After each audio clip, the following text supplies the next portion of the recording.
Salutare tuturor! Vă prezint o metodă de rodaj a motosapei DKD SR1Z80. După cum se vede, am folosit două capre auto. N-au fost suficient de înalte, așa că am pus două rânduri de grind sub acestea.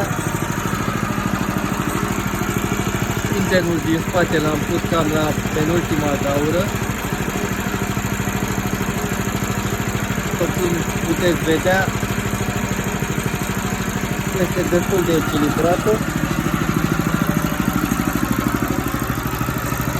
Iar pentru a bloca ambreiajul am folosit acest șoricel de plastic pe care l-am lăsat, nu l-am strâns chiar la maxim, am mai lăsat un pic ca să pot să-l scot fără să-l tai. Cam asta ar fi.